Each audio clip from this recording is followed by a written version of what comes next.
नमस्कार मित्रांनो, तुळशीला पाणी देताना बोलले जाणारे हे 3 शब्द अत्यंत शक्तिशाली आणि कल्याणकारी मानले गेले आहेत। असे म्हणतात की जो कोणी नित्य तुळशीला पाणी देताना हे 3 शब्द उच्चारतो त्याच्या घरात साक्षात लक्ष्मीचा वास होतो, त्याची दरिद्रता समाप्त होते आणि त्याला धनधान्याची प्राप्ती होते। एकदा देवी सत्यभामाने भगवान श्रीकृष्णांना विचारले की तुळशीला पाणी देण्याचे महत्त्व काय आहे आणि त्याची सर्वोत्तम पद्धत कोणती आहे। तेव्हा श्रीकृष्णांनी तिला सांगितले की तुळशीला पाणी देण्याचा मंत्र केवळ 3 शब्दांचा असला तरी त्याचा प्रभाव अत्यंत कल्याणकारी आहे। हा मंत्र ऐकल्याने किंवा उच्चारले की मनुष्याच्या सर्व पापांचा नाश होतो आणि त्याला 100 वर्षे तुळशीला पाणी देण्याचे पुण्य मिळते। या मंत्राच्या महात्म्याचे वर्णन करताना श्रीकृष्णांनी सत्यभामेला एक कथा सांगितली। दक्षिण दिशेला एक समृद्ध नगरी होती जिथे सुशर्मा नावाचा एक ब्राह्मण राहत होता। पण तो फक्त नावानेच ब्राह्मण होता, त्याचे कर्म पूर्णतः अधार्मिक होते। त्याने बाल्यावस्थेपासूनच अधर्माचा मार्ग स्वीकारला होता। त्याला धार्मिक ग्रंथ, पूजा, जप, हवन यात अजिबात रुची नव्हती। तो अतिथींचा अपमान करत असे, स्त्रियांकडे वाईट नजरेने पाहायचा आणि वाईट मार्गावर त्यांना प्रवृत्त करायचा। तो मद्यपानात आणि वेश्यागमनात आपले जीवन व्यतीत करत असे आणि आपल्या मेहनतीची कमाई व्यर्थ भोगविलासात उधळत असे। एके दिवशी नेहमीप्रमाणे तो पान गोळा करण्यासाठी जंगलात गेला। लोभ आणि आळसामुळे त्याने एका ऋषींच्या पवित्र उद्यानात प्रवेश केला जिथे शांती आणि पवित्रता होती। मात्र त्याला याचे काहीच महत्त्व वाटले नाही। त्याचा उद्देश केवळ तेथील पानं तोडून त्यांची विक्री करणे हा होता। जसेच तो एका मोठ्या वृक्षाखाली पानं गोळा करत होता तिथे अचानक एक विशाल काळा सर्प प्रकट झाला। त्या सर्पाची फुफकारणारी भीषण दृष्टी पाहूनही सुशर्माला काही भान राहिले नाही। त्या सर्पाने क्षणाचाही विलंब न लावता सुशर्माच्या पायाला दंश केला। सर्पाचे विष इतके घातक होते की काही क्षणांतच सुशर्मा जमिनीवर कोसळला। त्याच्या शरीराने तडफडायला सुरुवात केली, त्याचा श्वास मंदावत गेला आणि अखेर त्याचा मृत्यू झाला। सुशर्माच्या मृत शरीराजवळ सर्पाने एकदा जोरात फुफकार सोडला, जणू काही तो संकेत देत होता की पाप्यांचा अंत निश्चित आहे। नंतर तो सर्प हळूहळू गवतामध्ये अदृश्य झाला आणि तिथे एक विचित्र शांतता पसरली। काही क्षणानंतर आकाशात एक अद्भुत आणि भयावह घटना घडली। 2 विशाल आणि विक्राळ यमदूत प्रकट झाले। त्यांचे शरीर काळ्या ढगांसारखे होते आणि त्यांच्या डोळ्यात जळत्या अंगारांचा प्रकाश होता। त्यांच्या हातात लोखंडाच्या जाडजूड जंजिरा होत्या ज्या भीषण आवाज करत होत्या। यमदूतांनी सुशर्माची आत्मा त्याच्या निर्जीव शरीरातून बाहेर ओढली आणि त्या जंजिरांनी घट्ट बांधले। जसेच सुशर्माला समजले की त्याला कुठे नेले जात आहे, तो भीतीने आणि घाबरून ओरडू लागला, हे यमदूतांनो, मला सोडा, माझ्यावर दया करा, माझे पाप माफ करा, मला अजून एक संधी द्या। तो अश्रूंनी भरलेल्या डोळ्यांनी विनवणी करू लागला। त्यावर एक यमदूत मोठ्याने हसत म्हणाला, हे अधर्मी ब्राह्मणा, तुला आता प्रायश्चित्ताची कोणतीही संधी मिळणार नाही। तू संपूर्ण जीवन पाप केले, धर्माचा अपमान केला आणि आता तुझे कर्म तुला शिक्षा देणार आहे। हा सर्प तुला तुझ्या पापांसाठी दंड देण्यासाठीच पाठवण्यात आला होता। दुसरा यमदूत, जो अधिक क्रोधित दिसत होता, म्हणाला, तू ब्राह्मण कुलाचे नाव कलंकित केलेस। तू धर्म पाळला नाही, देवाची आराधना केली नाही। तुझ्यासारख्या पाप्यांसाठी यमराजांनी भयंकर नरक तयार केला आहे। आता तुला तिथे नेले जाईल जिथे तू अनंत काळापर्यंत यातना भोगशील। हे ऐकताच सुशर्मा अधिक जोरात रडू लागला, मला सोडा, मला अजून एक संधी द्या, मी आता धर्माच्या मार्गावर चालेन। पण यमदूतांनी त्याच्या कोणत्याही विनवणीकडे लक्ष दिले नाही। त्यांनी त्याच्या आत्म्याला जंजिरांनी घट्ट बांधले आणि त्याला खेचत यमलोकाकडे घेऊन जाऊ लागले.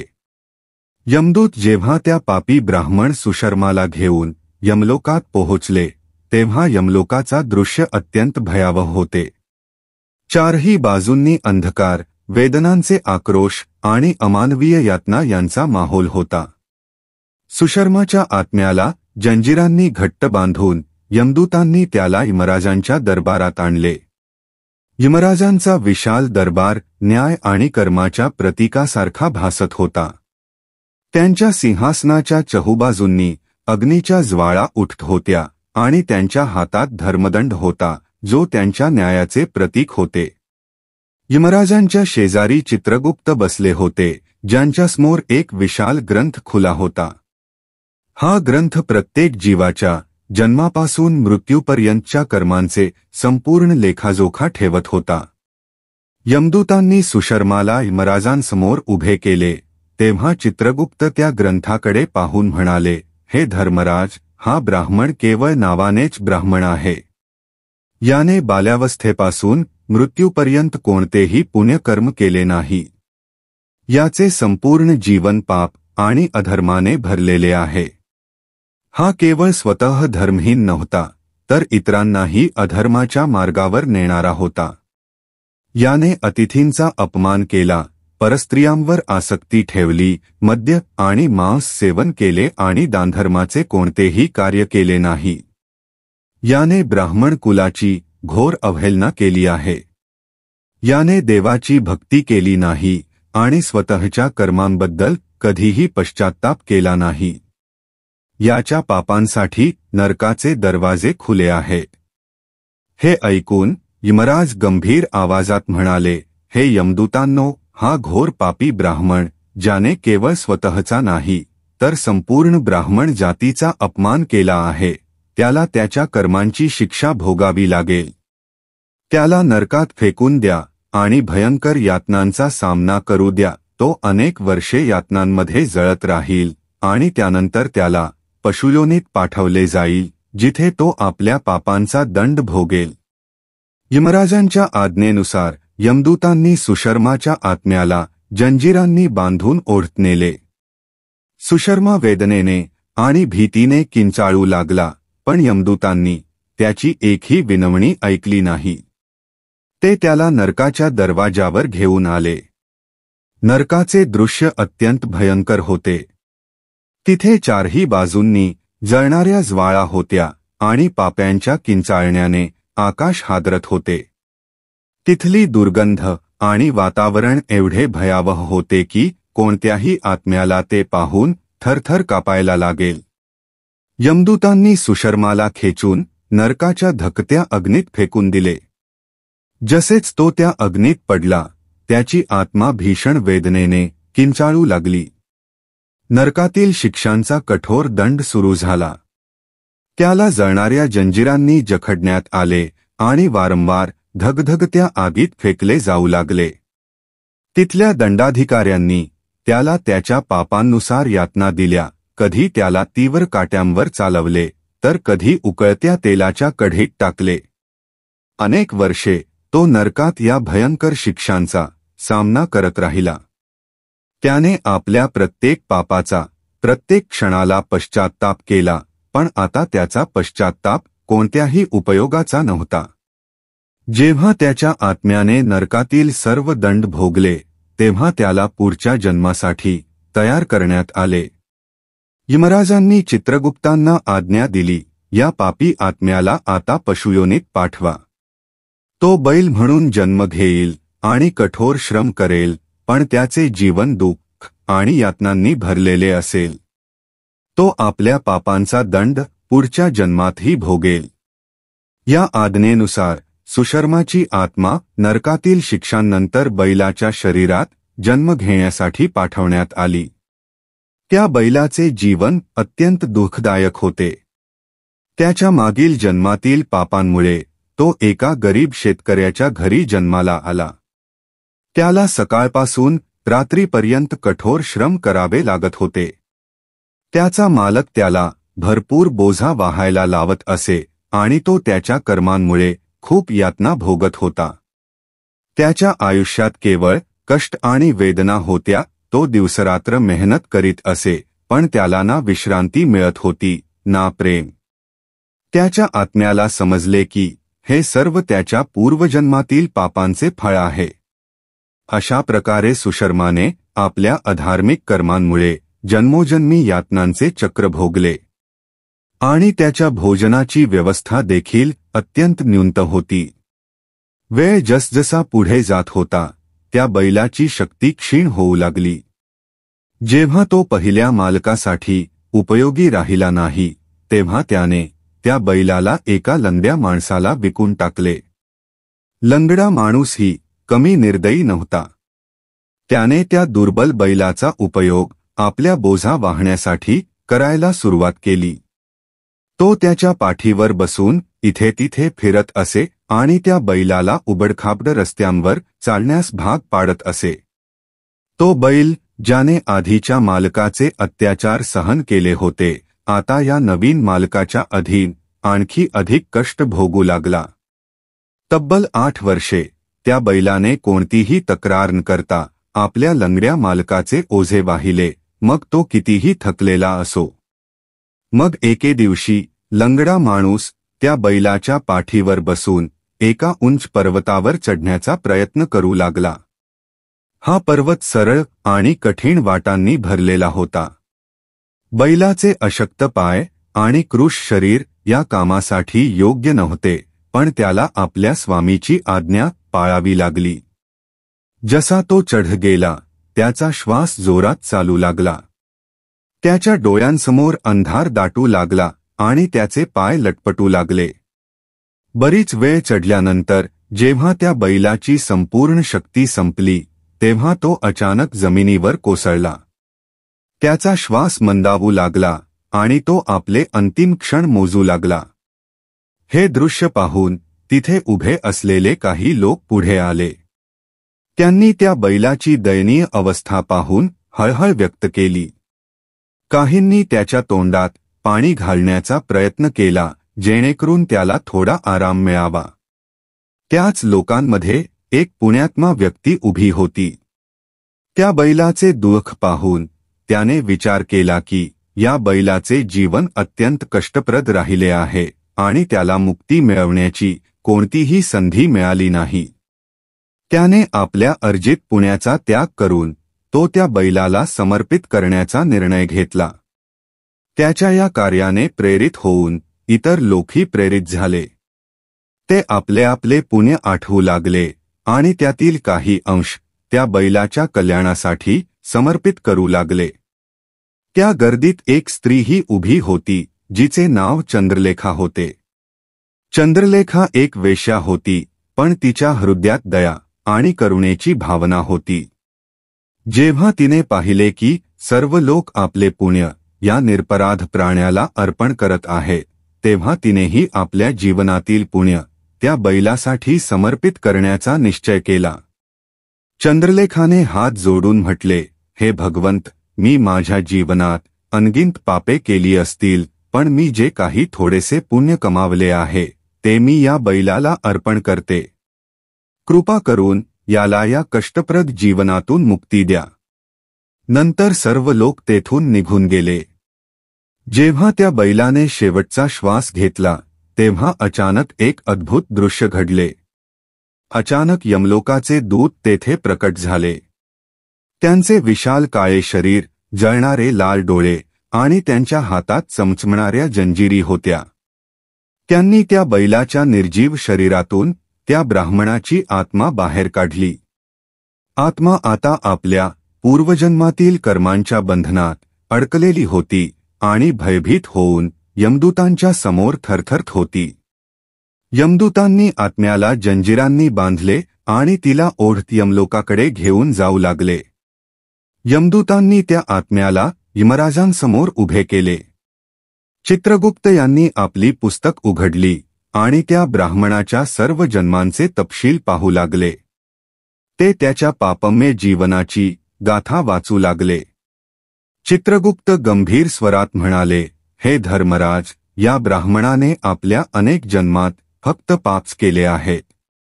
त्याने अधर्म, चोरी, परस्त्रीसह दुर्व्यवहार, मद्यपान आणि मांसाहारासारखी अनेक घोर पापे केली आहेत. पण जसजसे चित्रगुप्त पुढील लेखा पाहू लागले, त्यांचा चेहरा आश्चर्यचकित झाला. त्यांनी यमराजांना सांगितले, हे धर्मराज, येथे काहीतरी अद्भुत घडले आहे. या ब्राह्मणाला त्याच्या बैलजीवनात, त्या पुण्यात्म्यांनी आणि विशेषतः एका वेश्या चंद्रलेखाने दिलेल्या पुण्याने संपूर्णपणे पवित्र केले आहे. त्या वेश्येचे पुण्य इतके मोठे होते की या ब्राह्मणाचे सर्व जन्मांचे पाप धुळीसारखे नाहीसे झाले आहेत. हे ऐकून यमराज गंभीरतेने म्हणाले, चित्रगुप्त, जर तसे असेल तर आपल्याला या आत्म्याशी न्याय करावा लागेल. मग त्यांनी त्या ब्राह्मणाकडे पाहिले आणि कठोर स्वरात म्हणाले, हे ब्राह्मण, तुझ्या सर्व पूर्वजन्मात तू अधर्म आणि पापमय जीवन जगलास. तुझे कर्म तुला नरकाच्या अग्नीत टाकण्यासाठी पुरेसे होते. पण त्या वेश्या चंद्रलेखाने आपल्या दया आणि करुणेने तुला तिचे अर्जित पुण्यदान केले. तिच्या या महान कार्यामुळे तुझे सर्व पाप नष्ट झाले आहेत. तुझ्यावर तिचे मोठे उपकार आहेत. यमराज पुढे म्हणाले, त्या पुण्याच्या प्रभावाने तुला आता नरकात पाठवले जाणार नाही. तुझे सर्व पाप समाप्त झाले आहेत आणि तुला मनुष्य योनीत एक नवीन जन्म दिला जाईल. पण लक्षात ठेव, ही तुझी शेवटचा संधी आहे. आता तुझे कर्मच ठरवतील की तुझी आत्मा स्वर्गात जाईल किंवा पुन्हा अधोगतीला जाईल. यमराजांचे बोल ऐकून त्या ब्राह्मणाची आत्मा अश्रूंनी भरून गेली. त्याने हात जोडून म्हटले, हे धर्मराज, मी त्या वेश्या चंद्रलेखेचा सदा ऋणी राहीन. तिने माझ्यासारख्या पापीवर दया केली आणि मला नवीन जीवन दिले. मी वचन देतो की आता मी धर्म आणि सत्याच्या मार्गाने चालीन. यमराजांनी आपला धर्मदंड उचलला आणि घोषणा केली, हे यमदूतांनो, या आत्म्याला मनुष्य योनीत पुन्हा जन्मासाठी पाठवा. याला अशा कुटुंबात जन्म मिळेल जिथे धर्म आणि सत्याचे पालन होते. आता याने आपल्या कर्मांनी स्वतःचे जीवन सुधारण्याचा प्रयत्न करावा. यावेळी तो पृथ्वीवर येऊन एका उत्तम ब्राह्मण कुटुंबात जन्म घेतो. त्या महापुण्याच्या प्रभावाने त्याला या नवीन जन्मात त्याच्या पूर्वजन्मातील आठवणी स्पष्ट होऊ लागतात. जेव्हा तो ब्राह्मण मोठा होतो तेव्हा त्याच्या मनात विचार येतो की पिछल्या जन्मी मी जेव्हा बैल होतो तेव्हा एका वेश्येने मला तिचे पुण्य दिले होते. त्यामुळे त्याच्या मनात त्या वेश्येबद्दल जाणून घेण्याची तीव्र इच्छा निर्माण होते. तो त्या महापुण्याच्या रहस्याचा शोध घेण्यासाठी त्या वेश्येचा पत्ता काढतो आणि तिच्या नगरात पोहोचतो. तो पाहतो की ती वेश्या आता वृद्ध झाली आहे.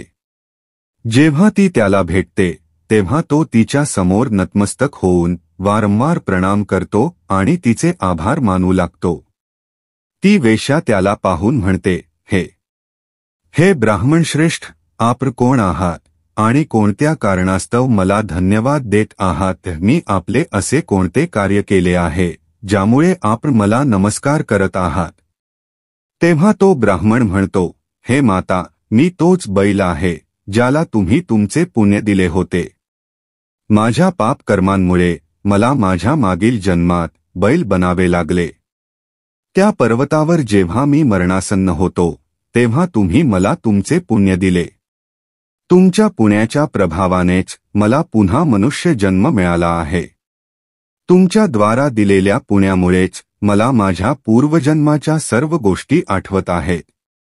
पण हे माता, मी आज येथे आलो आहे हे जाणून घेण्यासाठी की त्यावेळी तुम्ही मला नक्की कोणते पुण्य दिले होते ज्यामुळे माझे सर्व जन्मांतील पाप नष्ट झाले. मी त्या पुण्याबद्दल जाणून घेऊ इच्छितो.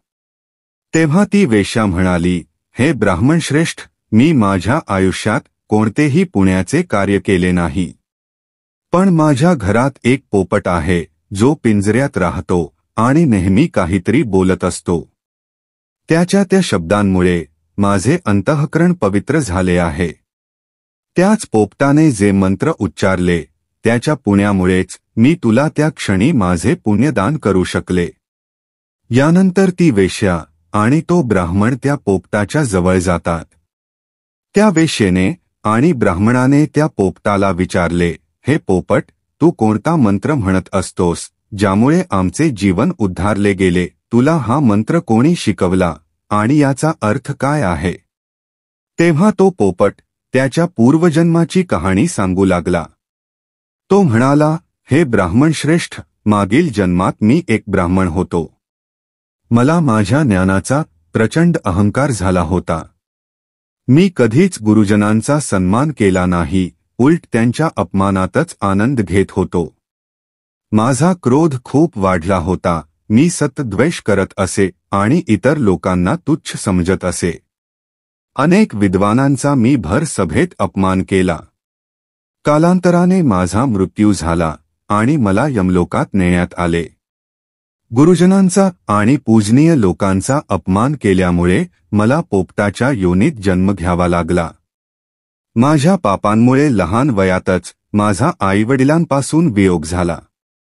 मी एका झाडाच्या फांदीवर बसून रडत होतो. तेव्हा काही ऋषीमुनी तिथून जात होते. त्यांनी माझे करुण रडणे ऐकले आणि मला त्यांच्या आश्रमात घेऊन गेले. तिथे त्यांनी मला एका सुंदर पिंजऱ्यात ठेवले आणि माझी नीट काळजी घेतली. ते मला रोज अन्न देत आणि शिक्षणही देत. त्या आश्रमात ऋषी, मुनी, स्त्रिया आणि बालक नित्य तुळशीला पाणी घालत आणि एक विशिष्ट मंत्र म्हणत असत. त्यांच्या तोंडून वारंवार तो मंत्र ऐकून मी तो पाठ केला आणि तो मंत्र माझ्या मनात कायमचा बसला. त्या मंत्राच्या प्रभावाने मला मृत्यू आले नाही आणि माझे आयुष्य 100 वर्षांचे झाले. मी इतकी वर्षे जिवंत राहिलो. एके रात्री एक चोर त्या आश्रमात आला आणि त्याने मला चोरून नेले. त्यानंतर या वेश्येने मला त्या चोराकडून विकत घेतले. वेश्येच्या घरात आल्यावरही मी तोच मंत्र सतत म्हणत राहिलो. तो मंत्र ऐकून हिचे अंतःकरणही शुद्ध झाले आणि तिने वेश्यावृत्ती सोडून भगवान विष्णूंची भक्ती सुरू केली. त्या मंत्राच्या प्रभावाने माझ्या पूर्वजन्मातील सर्व पाप नष्ट झाले आणि या वेश्येचेही मन पवित्र झाले. हे ब्राह्मणदेव, त्या मंत्राच्या पुण्यामुळेच तुमचेही पाप नष्ट झाले आहेत. हे ऐकून तो ब्राह्मण आणि ती वेश्या अतिशय आनंदी झाले आणि ते दोघेही रोज तुळशीला पाणी घालू लागले आणि त्या मंत्राचा जप करू लागले. नंतर तो पोपट, वेश्या आणि ब्राह्मण तिघेही त्या मंत्राच्या प्रभावाने दिव्य विमानात बसून विष्णुलोकाला गेले. श्रीकृष्ण म्हणतात, हे देवी सत्यभामा, पाहिले का, फक्त तुळशी मंत्राच्या प्रभावाने त्या पोपटाचे, त्या वेश्येचे आणि त्या ब्राह्मणाचे सर्व पाप नष्ट झाले. म्हणून प्रत्येक मनुष्याने रोज तुळशीला पाणी घालताना हा एक मंत्र नक्की म्हणावा. तो मंत्र असा आहे, ओम वृंदावन स्वाहा, ओम वृंदावन स्वाहा. श्रीकृष्ण पुढे म्हणाले, जो कोणी रोज तुळशीसमोर हा मंत्र म्हणेल तो सौभाग्यशाली बनेल. जो पुरुष हा मंत्र म्हणेल त्याला अक्षय धन प्राप्त होईल. ज्या घरात रोज तुळशीची पूजा होईल तिथे साक्षात लक्ष्मीचा वास असेल. तुळशी मंत्र हा सर्व फलप्राप्ती देणारा आहे, म्हणून जो कोणी तुळशीसमोर याचा जप करेल त्याला संपूर्ण सिद्धी प्राप्त होईल. स्त्रियांनी रोज स्नान करून, केस बांधून, कपाळावर कुंकू लावून तुळशीला पाणी घालावे आणि या मंत्राचा जप करावा. रोज तुळशीच्या झाडाची परिक्रमा करावी. संध्याकाळी तुळशीजवळ दीप लावावा आणि विष्णूंची आराधना करावी. तुळशीजवळ दीप लावल्याने धन आणि संपत्ती प्राप्त होते. श्रीहरीला हजारो अमृतकुंभ अर्पण केल्याने जेवढे पुण्य मिळते तेवढेच पुण्य तुळशीचे एक पान अर्पण केल्याने मिळते. 10,000 गायींचे दान केल्याने जे फल मिळते तेवढेच पुण्य तुळशीच्या पत्रदानाने मिळते. जो माणूस मृत्युसमयी तुळशीपत्र मुखात ठेवतो तो सर्व पापांपासून मुक्त होऊन श्रीकृष्णाच्या धामात जातो. श्रीकृष्ण पुढे म्हणाले, पौर्णिमा, अमावस्या, द्वादशी आणि सूर्यसंक्रांतीच्या दिवशी तसेच रात्री अशौच अवस्थेत स्नान न करता अस्वच्छ वस्त्रे घालून तुळशीची पाने तोडू नये. अशा प्रकारे तोडल्यास ते महापाप समजले जाते. श्राद्ध, व्रत, दान आणि देवपूजेच्या वेळी तोडलेली तुळशीपत्रे 3 दिवसांपर्यंत पवित्र राहतात. तुळशीची पाने नखेने तोडू नयेत, त्याने पाप लागते. रात्रीच्या वेळी तुळशीच्या झाडाला स्पर्श करू नये. तुळशीची पाने तोडू नयेत असे करणे अशुभ मानले जाते. रात्रीच्या वेळी तुळशीचा वृक्ष निद्रावस्थेत असतो, त्यामुळे त्या वेळी पाने तोडल्यास पाप लागते. गुरुवारी तुलसीच्या रोपट्याला थोडेसे कच्चे दूध अर्पण करावे. दूध अर्पण करताना ओम नमो भगवते वासुदेवाय या मंत्राचा जप अवश्य करावा. तुळशीच्या झाडाच्या जवळ शालिग्राम ठेवावा आणि त्यावर तीळ अर्पण करावेत. पूजेत तुळशी आणि शालिग्राम यांना दुधात भिजवलेल्या हळदीचा तिळक करावा. शालिग्रामवर तुळसीपत्र ठेवून चंदन लावावे. जर एखादी स्त्री मासिक धर्मात असेल तर तिने तुळशीची पूजा करू नये. मासिक धर्माच्या काळात तुळशीला स्पर्श केल्यास घोर पाप लागते आणि त्यामुळे स्त्रीची दुर्गत होते. मित्रांनो, या प्रकारे भगवान श्रीकृष्णांनी देवी सत्यभामाला तुळशीला जल अर्पण करण्याच्या मंत्राचे महात्म्य सांगितले. ही कथा तुम्हाला कशी वाटली हे कमेंट करून नक्की कळवा. मित्रांनो, आजसाठी एवढेच. आम्हाला आशा आहे की आजची माहिती तुम्हाला नक्कीच आवडली असेल. तेव्हा व्हिडिओला लाईक करा, शेअर करा आणि चॅनेलला सबस्क्राईब करायला विसरू नका. धन्यवाद. जय तुळशी माता.